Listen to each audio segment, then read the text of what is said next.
When Adolf Hitler decided to implement his final solution to what he called the Jewish problem, or when he chose to send missiles into British cities, his monstrous order was just that, an order. The choice in itself was monstrous, but the question remained, how could these orders be executed? Hans Kammler of the SS was the man with the answers. He was the engineer who designed hell on Earth, and he did it with a smile. His life is a tale of ambition and greed, a reminder that the devil is in the details. Unbounded ambition. Born in Stettin in 1901, Hans Kammler was too young to serve during World War I, but old enough to witness the hardships befalling his country, just like many others who would in time join the Nazi Party. He saw the invincible German army humiliated and lived through both famine and poverty, while Germany slowly fell to its worst instincts. As the Weimar Republic began its march to self-destruction, Kammler studied civil engineering in Munich. He was smart, cunning, an ambitious man who would have felt trapped by the tight chains of civil society. Lucky for him, a new society was about to be born, one where ruthlessness and lack of morals were not sins to be purged, but qualities to foster. In 1931, during his last year of studies, Kammler joined the rising Nazi Party. He could see the changing of the tide and saw an opportunity to gain power in the new regime. Being highly educated, it was easy for him to be appointed into a position of authority in the new Nazi administration. But such roles were still far from the kind of power that Kammler was after. He looked for an opening to gain more, and found it soon after. In 1933, he joined the SS, an affiliation that, in Nazi Germany, meant being part of an exalted group, superior to anyone else. The SS, or Schutzstaffel, were created as bodyguards and personal agents of the Nazi Party. But after Hitler completed his rise to power, their role morphed, changed, adapting to the new regime. In the new Germany, the SS existed as a wide organization, overseeing both military and administrative activities in the name of the Führer, and acting as watchdogs against disloyalty on every level. To Kammler, the SS were the perfect organization. For a man capable of showing absolute loyalty, advancement was quick, and the leaders of the organization itself considered those part of it as the elite of Germany, a new aristocracy, born by action instead of blood. To rise in such an organization, a man needed to strip himself of his humanity, to become a perfect tool for the insane desires of his superiors. To Kammler, every task was just a puzzle to be solved with the most cold, unmerciful approach possible. His superiors didn't care how tasks were completed. They just wanted results. In the hands of ruthless men, progress and technology would bring forth a new world, with no mind to what would be sacrificed along the way. Designing hell. As years passed, Kammler proved himself in the Nazi regime, working as a consultant to the infamous SS Race and Settlement Office, an organization with the specific objective of protecting racial purity, and subsequently in the SS Economic and Administrative Office, where his engineering skills could finally shine. As the German army marched into Poland in September 1939, Kammler could see his path to power. The conflict would make men like him indispensable, and he was ready to take full advantage. In 1941, Kammler became head of one of the SS construction departments, setting himself in the perfect key position to influence how the most horrific Nazi crimes would be engineered. To rise to the top above everyone else, he would bring scientific order to nightmares. The boring side of war is often overlooked when looking at a conflict, but battles are often won and lost over small technicalities. For every movement at the front, new barracks need to be built and made livable. For every battle, new POW camps need to be set up. It was in the apparently innocent halls of civil and military engineering that the most heinous crimes of the Nazis were prepared and organized. Germany always had a new project to complete, and it always needed to be completed faster, more efficiently, to follow the lightning speed of the war itself. Kammler's office focused their effort on the construction of specific internment camps, places where undesirables, such as the Jewish population, would be brought to work themselves to death. Kammler was assigned the most heinous job, designing and overseeing the construction of the concentration camps. He dedicated himself to the task with the cold and ruthless demeanor that made him so successful in the SS to begin with. Camp after camp was completed at breakneck speed, but Kammler dedicated himself to one in particular, one of the most hellish places on Earth. The camp known as Auschwitz. In Auschwitz, Kammler's work brought a new level of efficiency to the concept of genocide. The crematorium, final resting place of so many innocents, was built under his supervision and located just near the railway in order to easily allow the cremation of those who died on the trains coming in the camp. Together with Heinrich Himmler, supreme commander of the SS, he was among those who first saw the gas chambers in action. He dedicated himself to engineer every step of those unfortunate enough to be brought to such a place, from arrival to tragic end. Kammler's devilish design accompanied every prisoner. The destruction of human life, to Kammler and his team, was just another process to be streamlined and simplified. Life, death, even torture was reduced to numbers. Terror was just another factor to add to the equation, beginning an industrial revolution of slaughter. Even among those in the Nazi inner circle, Kammler's attitude was unsettling. People like Albert Speer, Hitler's personal architect, came to call him Himmler's most brutal and most ruthless henchman. Proud of his achievements and still rising through the ranks, Kammler was now able to leverage a huge amount of slave labor for the SS. And as the well of triumphs dried up for Germany in 1943, with game-changing defeats like the Battle of Stalingrad, he was about to gain even more power. Secret weapons. The Nazi regime's love story with technology is a well-known fact.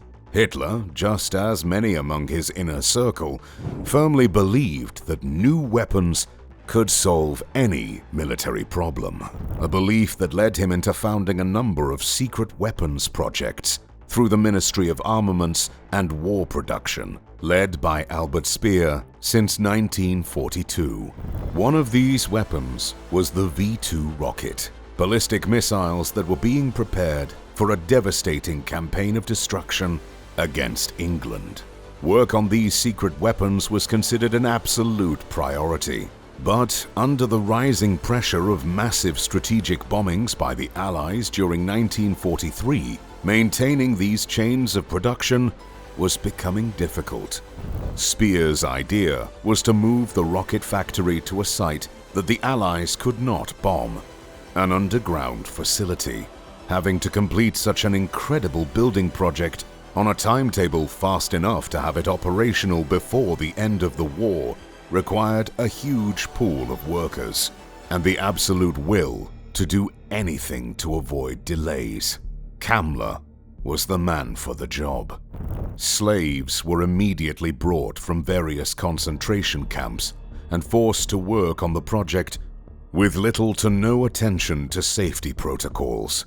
Kammler didn't care how many would die during construction and just kept leading innocents to their death, train after train, digging miles and miles of tunnels as well as building underground is a dangerous job even for experienced crews.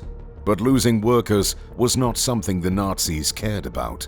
An estimated 10,000 people taken from the Mittelbau-Dora concentration camp died in the V2 program, either building the factory or being forced to work in it when it was completed. Before the end of 1943, the huge rocket factory was operational, a feat that impressed the Nazi leadership and brought Kammler more and more responsibilities. He was soon put in charge of the entire V2 program and began expanding his influence over the production of other secret weapons. He brought the jet aircraft program under his wing, snatching it from Albert Speer and his Ministry of Armaments, but was later judged by Speer himself to be amateurish at best in his approach to such work. He would do anything, say anything, to expand his sphere of influence. Praised by his superiors and feared by those around him, Kammler slowly created a personal kingdom inside the Reich, a realm of facilities and factories, concentration camps and mines. Kammler was living his selfish dream, but as he looked around, he could see it crumbling fast. 1944 was a free fall for the Nazi regime. As the Soviets kept on with their unstoppable push of vengeance and the Western Allies landed in Normandy, many were waking up to the fact that no 1,000-year Reich was waiting at the end of the war. Kammler moved most of his work to southern Germany, away from the front lines. But Allied intelligence was now haunting him. His convoys were being strafed on the road by Allied fighters, while spies were constantly working to pinpoint his location. As 1945 came knocking, Kammler was hiding his researchers in the Alps around Salzburg, amassing resources and men for a last resistance in a land where they could hold for an unknown amount of time. In March 1945, feeling under a vague threat during a march in the Arnsberg forest, he ordered his men to shoot around 200 slave workers marching behind his column. Orders from higher authorities were now starting to look like mere suggestions to Kammler, and paranoia was setting in. Escaping justice. Unbeknownst to Kammler, paranoia was not an illogical response to his situation. He had ascended into the higher sphere of Nazi leadership, turning himself into a key target for the Allies to capture or kill. His name was included into the kill list of Operation Little Foxley in February 1945, meaning that the British were about to put every resource they could into ensuring his death by any means necessary. Knowing he was a target, Kammler was now constantly moving, keeping even his own superiors guessing over his exact location. Entire towns were obliterated by Allied bombing with the specific intent of killing him. The hunt was on. While no document remains to prove this, Albert Speer's testimony tells us that during his last conversation with the SS engineer, Kammler had expressed the intention to sell himself to the Americans, bringing with him the motherlode of Nazi rocket research. He was again ready to jump on the winning bandwagon. But as his crimes were unveiled, such a course of action was becoming more and more unrealistic. Few among those working for Kammler trusted the man, and his plan to gather most of the Nazi technical knowledge in order to barter with it quickly fell apart. Many scientists chose to flee or to hide key scientific documents away to buy their own ticket to freedom. All his plans were dissolving in his hands. No guerrilla fighting in the Alps was waiting for him. No dignified negotiation with the enemy. On the 22nd of April, 1945, while the final Soviet push on Berlin was raging, Kammler arrived in Oberammergau, Bavaria, at the head of around 600 men. But local authorities immediately pushed back against him staying in the area. His reputation was preceding him, and British commandos were now hot on his heels. The group ran from the city just as American troops marched in on April 28th.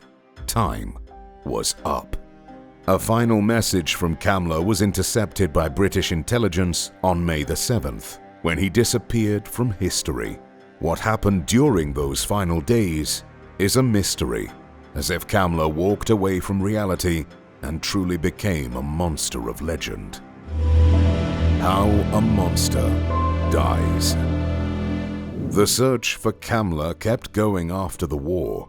Early information pointed at his death, but for such an important figure to just be considered dead was unacceptable, especially considering the horrific scale of his crimes. Testimonies emerged in 1948, placing his final days near Prague, where he either committed suicide or was shot a few days around May the 7th. He was thought to be trying to escape, using the chaos reigning in Prague to his advantage. Many investigated Kammler's final days. Some still think he never killed himself and was instead apprehended by Allied powers. Maybe the Soviets, maybe the Americans. He was certainly in possession of blueprints and valuable information. And yet, definitive answers have been impossible to find. Different sources place Kammler's death in different locations. According to some, he died of blood poisoning after being hit by a bullet, while various suicide stories emerged. To his own wife, in a last letter, Kammler had promised he would not kill himself. To others, according to their testimony, he said he would never be taken alive. To Speer, in his last conversation, he said he was going to sell himself to the enemy. Contradiction after contradiction obscured the truth. In 1949, a US counter-espionage agent reported that Kammler was captured on May the 9th, 1945 by American troops in the Messerschmitt factory near Oberammergau. The prisoners, according to this report, had subsequently managed to escape either into Soviet-controlled territory or Italy. Kammler's final days remain a mystery that will most probably never be solved. Many reports and documents have been found, placing him in custody of the great Allied powers, being tortured or pumped for information. None are confirmed or considered definitive proof. It is true that both Western allies and Soviets captured and used Nazi scientists to improve their own programs and advance further than their rivals. But to make use of Kammler was a completely different story. No one in the public would accept anything but the capital punishment for such a man, giving credibility to many reports of cover stories being created, explaining away his death. In the chaos following the end of the war, anyone could, after all, disappear, leaving no trace. What we know is that after his wife petitioned to have his death officially sanctioned, Hans Kammler was declared to have died on May the 7th, 1945, by the District Court of Berlin-Charlottenburg. Kammler's boundless ambition turned him into a monster, a man who killed just as a child burns away ants. His work was to take a barbarian idea of extermination and make it modern, industrial, efficient. His complete disappearance leaves an alluring mystery, but in itself, his silent death was incredibly convenient to those of his staff who were instead captured. While his monstrosity is undeniable, every possible crime was pinned directly on him by those in his staff, clearing them of sins that would have probably led them to execution. In the figure of Hans Kammler, therefore, we find all the horrors perpetrated by his entire crew, a civil, modern, organized demon lying at the edge of our industrialized society, showing us what happens when modernity meets genocide. Not all of Kammler's victims took what he had to dish out lying down. Some among the Jewish people took arms, fought, and even after the war ended, they kept hunting Nazis. Vengeance was their name. Nakam. Click to listen to their story.